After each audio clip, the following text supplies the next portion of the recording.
Recording number 178 Bhagavatam చదువుకుంటూ ఉన్నాము.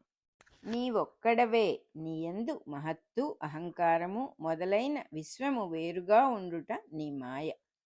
ఈ మాయ వలన ఆత్మగా ప్రసన్నుడవగుచున్నావు. ఆత్మశక్తిచే ఇన్నిటినీ కల్పించి వానియందు ప్రవేశించి ఇంద్రియములయందు వసించుచున్నావు. ఒక్కొక్క కట్టె మండుచున్నప్పుడు ఒక్కొక్క నిప్పుమంట వేరుగా కనిపించును. అట్లు నీవు మా ఇంద్రియముల అధిదేవతల రూపమున వేర్వేరుగా తోచుచున్నావు. నీవు దీన బాంధవుడవు. నీ జ్ఞానము లోకములయందు ఘన పరిమాణ రూపమై ఉన్నది. అది కదలి వచ్చుటయే నీ అడుగుల గమనము. దానిని అనుసరించున్నదియే బ్రహ్మ సృష్టి. అందు జీవులు నిద్ర నుండి వలె అస్తిత్వమునకు మేల్కొని పరిసరములుగా నిన్ను గుర్తించి తెలుసుకొనుచున్నారు. నిద్రించుచున్నవాడు తనకు తానుండడు, మేల్కొని చూచువానికి మాత్రం ఉండును. అట్లే జీవరాశులు బ్రహ్మయు సృష్టికి ముందు తమకు తాముండరు, నారాయణునకు ఉందురు. వారు మేల్కాంచుటయే సృష్టి. వెంటనే తమ అస్తిత్వమును పరిసరములను అటుపైన నారాయణుని గుర్తింతురు. ఇట్టి స్ఫురణ కలిగించిన నీయందు కృతజ్ఞుడు కాని సజ్జనుడుండునా? ఈ కృతజ్ఞతయే మోక్షమార్గము. దానికి నీవే శరణ్యము. మహాత్మా, నీవు సమస్త జీవలోకములకు సృష్టి స్థితి లయముల కారణ రూపుడవు కనుక జీవులకు కల్పవృక్షముగా పనిచేయుదువు. ఎవ్వరేమి కోరి అర్చింతురో వారికది సమకూర్చెదవు. ఈ విషయముననే జీవులు నీ మాయ వలన మోసపోవుచున్నారు. కోరినదిచ్చును గాని తానిచ్చునది అని ఉండదు. ఇది కోరుట వలన కలుగు మోసము.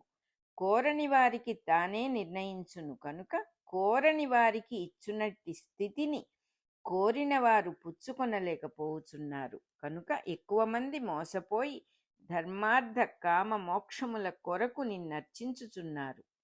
ఇందు ధర్మము మొదలగు వాని స్వరూపము కోరిన వానిని బట్టి మారుచుండును.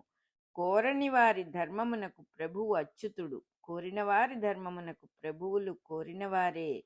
ఇట్లే అర్ధకామములకును వాని సమన్వయమునకును కూడా అతని యోగమును బట్టియే ఉండును. తుదకు మోక్షము కూడా ఇట్లే.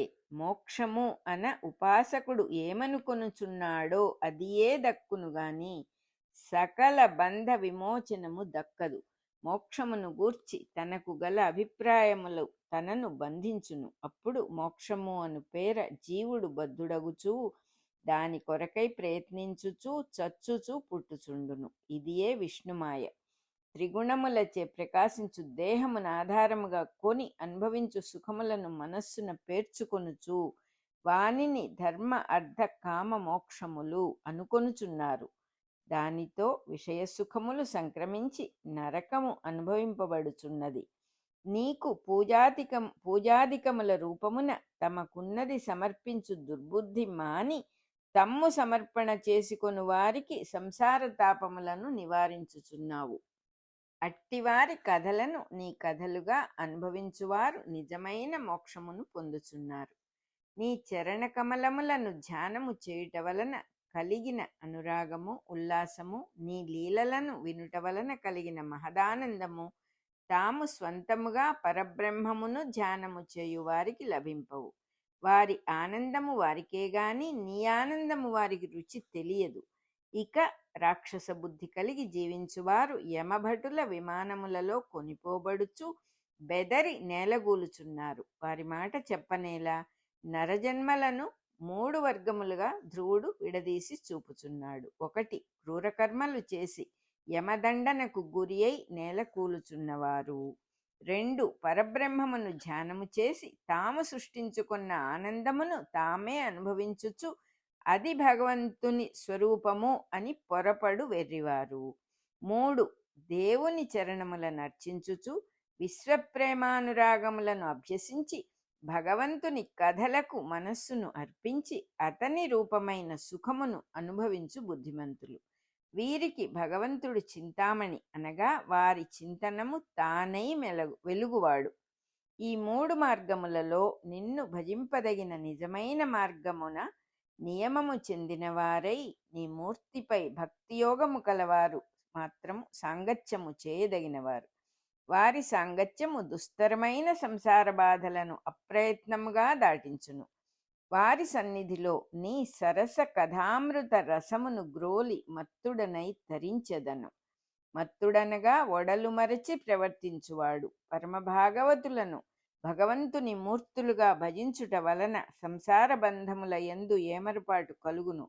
ఇదే మత్తత. సంసార బంధమునిట్లు దాటవలనే గాని కోరి దాటుట సాధ్యము కాని పని.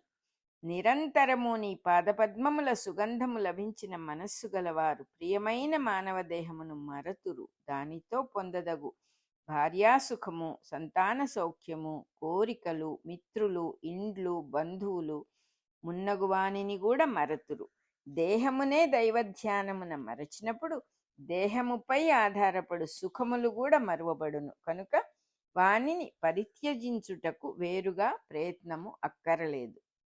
మహాత్మా మానవ దేహములతో, దేవతల దేహములతో, పశుపక్ష్యాదుల దేహములతో, క్రిమి కీటక సర్పాది దేహములతో, రాక్షసుల దేహములతో చేయబడినది నీ విశ్వ విరాట్ విగ్రహము. అది మా మంచి చెడ్డలతో, మహదాది తత్వములతో నిండి ఉన్నది. వానికి కారణమై నీ విరాట్ విగ్రహము ఒప్పారును. దాని స్వరూపము నేనెరుగుదును గాని వేరుగా ఊహింపబడిన ఐశ్వర్యములను, నేను కల్పించుకొనిన రూపమును నేనెరుగను. ఇక శబ్ద స్పర్శ రూప రసగంధములు, ఇంద్రియ వ్యాపారములు, మనస్సు కాన శూన్య రూపమును పరబ్రహ్మస్వరూపముగా సాధించుకొనుట ఎరుగను. ఉన్న రూపములు నీవి అని గ్రహించి తిని, ఇక వానిలోని త్రిగుణాదులు నన్నేల బంధించును? వానిని వేరుగా తొలగించుకొని నిన్ను చూడవలసిన పని ఏమున్నది? కల్పాంత సమయమున సమస్త ప్రపంచమును నీవు ఉపసంహరించుకొని ఆదిశేషుని శయ్యపై పవళించి యోగ నిద్రానుభూతిలో నుండి నీ నాభి అను నదిలో పుట్టిన బ్రహ్మాండ గర్భమును సువర్ణ పద్మముగా వెలువరించి బ్రహ్మను పుట్టించుచున్న బ్రహ్మస్వరూపుడవైన నీకు నమస్కరింతును. ఇవన్నీయు కానట్టి వానినిగా నిన్నేల స్మరింపవలెను? నీవు యోగనిద్రలో మైమరచి ఉండియు జీవుల కన్న వేరుగా ఉండు. బుద్ధి యొక్క స్థితుల భేదమున నీ శక్తి వేర్వేరుగా భాషించును. అందు వేరుగా భాషించి లోకపాలకులు తమ్ము తాము చూచుకొనుచుందురు. వారి కొరకు నీవు వారి యజ్ఞమునకు అధిష్టాన దైవముగా భాషింతువు. దేహములు అను ఇండ్లలో ఉన్నవాడవై గుణత్రయములకు అధిపతిగా కూడా వర్తింతువు. జీవుని యందు ఈ రెండు గుణములను వర్తింపవు. వివిధ శక్తులతో కూడిన అజ్ఞాన స్థితులు పరస్పర విరుద్ధములై నీయందు లీనమగుచుండును. అది ఏ విశ్వమునకు కారణము. అన్ని విధములా ఆచరించు కర్మలకు ఫలము నీవే అని నమ్మువారు నిష్కాములు. వారికి రాజ్యసుఖము మొదలగు వాని ఫలములు కూడా నీవే. రాజ్యము చేయుట కూడా నీ పాదపద్మములను సేవించుటయే. అయినను కొందరు దీనులై రాజ్యాదులను కోరుచుందురు. అట్టి వారికి కూడా నీవు కోరికలు తీర్చి కాపాడుచుందువు. గోవు తన దూడకు పాలిచ్చుచు దానికి ఎరుకపడని తోడేళ్లు మొదలగు వన్యమృగముల వైపునకు పోనీయకుండా రక్షించుచుండును. అట్లే నీవు సకామల భక్తిని కూడా అంగీకరించి వారి కోరికలు తీర్చుటలో వారి బుద్ధిని విపత్కారణముల వైపునకు పోనీయకుండా నీ వైపునకే మరల్చుకొనుచు క్రమముగా సంసార భయము నుండి రక్షించుచుందువు అని ధ్రువుడు సత్యస్వరూపము జ్ఞానస్వరూపము అగు స్తోత్రము చేసెను. భగవంతుడు సంతోషించి ఇట్లా నేను, రాజకుమారా, నీవు నిశ్చల వ్రతము గలవాడవు. నీ మనస్సున మసలిన కార్యము నేనెరుగుదును. అది పొందుటకు దుస్సాధ్యమైనను నీకిచ్చుచున్నాను. నీకిచ్చు స్థానమెట్టిదో వినుము. గానుగ యంత్రమున నడిమి స్తంభము వలె నీవు నిలచి ఉండగా నీ చుట్టూను గానుగ చక్రము తిరిగినట్లు గ్రహములు, నక్షత్రములు, తారాగణములు, జ్యోతిశ్చక్రము తిరుగుచుండును. ఈ జ్యోతుల రూపమున ధర్ముడు, అగ్ని, కశ్యపుడు, ఇంద్రుడు, సప్తర్షులు తారకలతో కలిసి నీ చుట్టూను ప్రదక్షిణము చేయుచుందురు. ఇది పొందరాని కేంద్రస్థితి. కేంద్రం ఒక్కటే ఉండును గనుక అన్యులు దాని యందుండుట సాధ్యము కాదు. మూడు లోకములు ప్రళయము పొందినప్పుడు కూడా నశింపక నీ ధ్రువముల మార్గము ప్రకాశించుచుండును. నీవున్న భూభాగము ధ్రువ పదము అనబడును. 26,000 సంవత్సరములు జరిగిన వెనుక నీవా పదమును పొందుదువు. ఉత్తర దక్షిణ ధ్రువముల నుండి దూసికొని నిలబడు రేఖగా ధ్రువుడు నిలబడును. అతనికి దిగువగా సప్తర్షి మండలముండును. ధ్రువుడు ఒక ఆత్మ ప్రదక్షిణము చేయు బిందువును అధిష్ఠించినట్లు ఊహింపగా ఆ ప్రదక్షిణ కాలము భూమిపైనున్న జీవులకు 26,000 సంవత్సరములుగా భాషించును. ఒక్కొక్క నక్షత్రమున 1000 సంవత్సరములు చొప్పున సంసారము చేసినట్లు భాషించును. భూమి చుట్టూను భూమధ్య రేఖకెదురుగా ఆకాశమున గ్రహములు చెరించు చక్రమున్నది. దానినే రాశి చక్రము అందురు.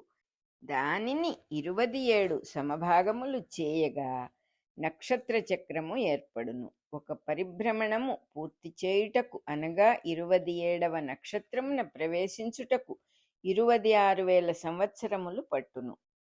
ఈ మానములు భూమి తన ధ్రువము చుట్టూను తిరుగుచుండుట వలన ఏర్పడుచున్నవి.